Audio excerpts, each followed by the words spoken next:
عاشقيدا وعني قاكدا لو دقي تمحيدا إركيو سيدا في أرحبي.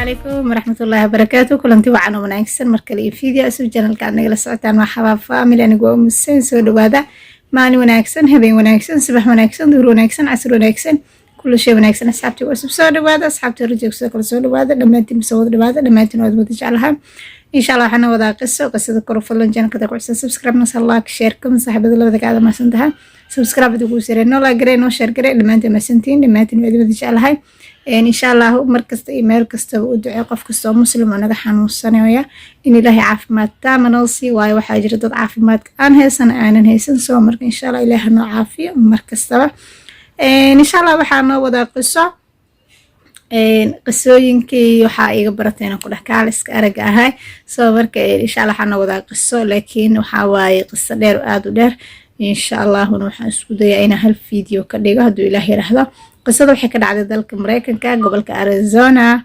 Hello reer America soo dhaweeyay qisadan waxay ku dhacday runtii waa qiso familiar ah soo markay insha Allah noo bilaaba qisada waxay ku dhacday gabar lagu magacaabo Sarah Turner oo 31 jir ah Sarah hooyadeed waxay dhimatay ayagoo yaryar ayadii walaasheed Aliza ayada waxay la noolaayeen aabahood laakiin waxay dhacay Sarah sida ay sheegtay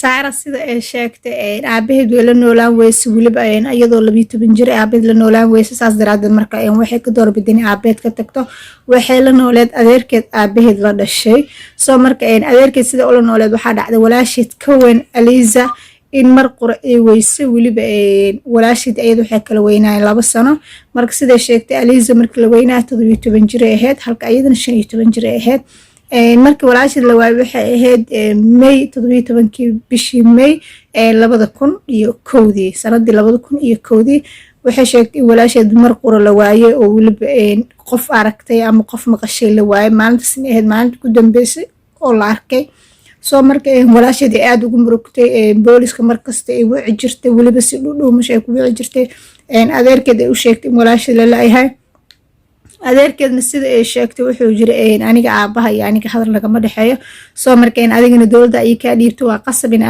adiga ku haayo laakiin wax kale aan kugu caawin karo waxay tahay in markasta booliska kula tago oo booliska yaani kula contact gareeyo oo markasta booliska aan adiga aan u tagno si walaasha yaani loo helb gareeyo oo la raadiyo isla markiiba si u dacwoonaysa say sheegtay 2008 markii yani 2011 walaasheed la waayay bishii May 17keedii ilaa ay waqtigaas oo 17 May ilaa ay 2008 bishii October intaas booliska ku dacwoonaysay 2008 October ee boolisku waxay bilaabeen inay daba galaan ninkii inta ka horeysay yani gabadha sheekadooda waxay soo qaadeen wax yar oo iska easy ah waa la fududeysanayay horumarka maanta la gaaro oo teknolojiyada maanta meesha ay mareysaan waagaas ma mareenin inkastoo teknolojiyad jirtay laakiin maanta heerka ay taagan tahay oo dunida oo dhan ba laga soo dhigay hal qol ma aysan ahayn markaas waxay sheegtay bishii May bishii October 2008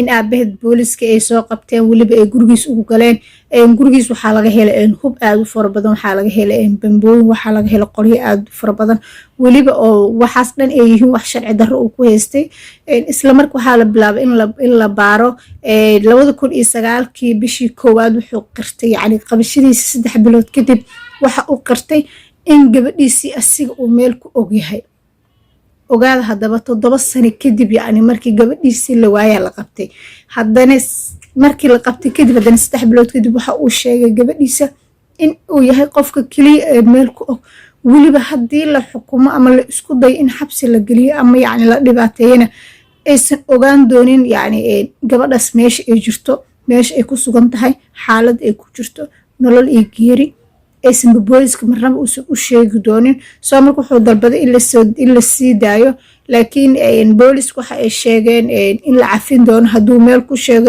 gabadhiisa Aliza oo xilliga uu afduubanayay jirto 17 jir ay jirto xilliga uu afduubanayay yani ama gabadha la weynayo waxa uu sheegay 2009 bishii saddexaad uu si fiican wuxuu u sheegay gabadha in uu dilay.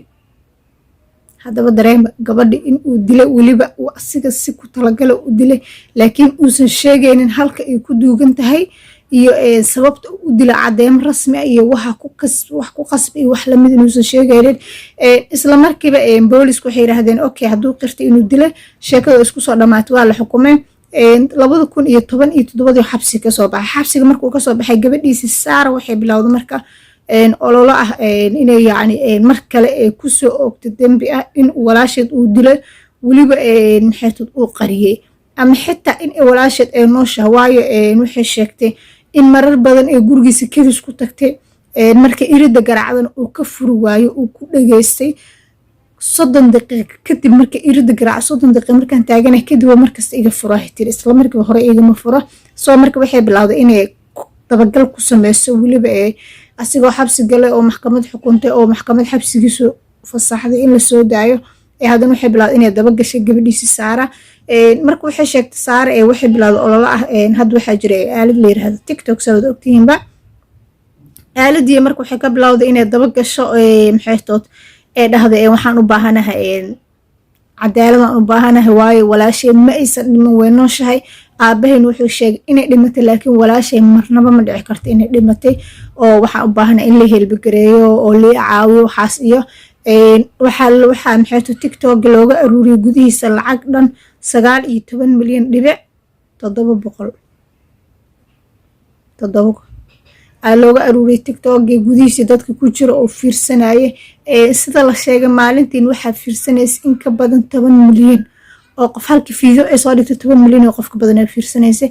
lacagihii markii loo soo aruuriyay lacagihii heshay waxay bilowday haddana mar kale in aabaheed kiis ku soo oogto, because waxa ay sheegtay yacni walaasheed inaysan dhiman nooshahay, qofka guriga ku dhaxaayan ay tahay walaasheed.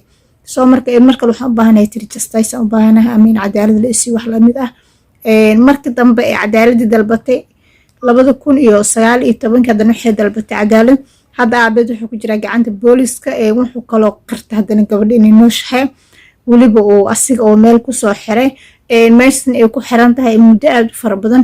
saas daraadeed marka uu sheegay laakiin uu dalbanay inaan la xukumin, waayo maadaama hore uu been u sheegay haddana uu yiri runtan sheegay inaan la xukumin rabaa. isla markii uu sheegay waxa uu sheegay in walaashii uu haayo ay guri ku xiran tahay. saas daraadeed marka uu tilmaamay guriga ay ku jirtay, gurigiisa qayb gadaalay ku jirtay waa la soo bixiyay. ma fiirin kartid sida ay noqotay gabadhii guriga laga soo bixiyay, maaha wax indhaha u roon ama la fiirin karo say gabadhii noqotay. waxay qof aad u liita oo aad tabcaan u ah oo nolosheed aad u liidato, xanuuno fara badan ku dhaceen, waxyaabo fara badan ku dhaceen, because qof la yiri gurigan ku jira oo ku xirxirnaa oo xornimada mar hadii laga qaado ayadaaba xanuunayso mogad. isla markiiba gabadha hospitaalka lagula tacaalayeen qadartii runha u timid. marka hore ayadoona dhiman buu yiri way dhimansanaha, laakiin markaan runay ugu timid meeshuu ku dhintay. aabihiin waxaa lagu xukumay xabsi daa'im, waayo wuxuu sameeyey afduub muu sameeyey. afduubka asugu uu sameeyaan waxay sababtaa la yiri dil. saas daraadeed marka waxaa lagu xukumay xabsi daa'im. marka meesha wax kaaga cad waxay tahay markasta oo aad dadaal sameysid oo aad rabtid wax inaad xaqiiqdooda ogaatid ama aad rabtid yacni wax inaad ka miro dhalisid oo aad ogaatid waxaas runtooda iyo beentooda. haddii aad dadaal sameysid oo dadaalka aad laga jibaarto waxaa yacni kuu suurtagelaya waxaas inaad ogaatid oo waxaas runtooda iyo beentooda aad soo ogaatid. soo marka qisadii Saara intaasuu ku dhamaatay. social media waxaa dhihi karaa waa maxkamad, waayo ayagaa gabadhan caawiya, ayagaa gaarsi heer lacag inta kaligeed hesho iyadoona shaqaynaynin. lacagta ay ku dacwoo lahayd ee maxkamadda ku geyn lahayd ee looyarada ku qabsan waxaasna inay hesho waxaa ka caawiya TikTok. soo marka maxkamadda TikTok aan u bixinayna. TikTok wuxuu noqday maxkamad la isku dacweeyo la iskuna xira.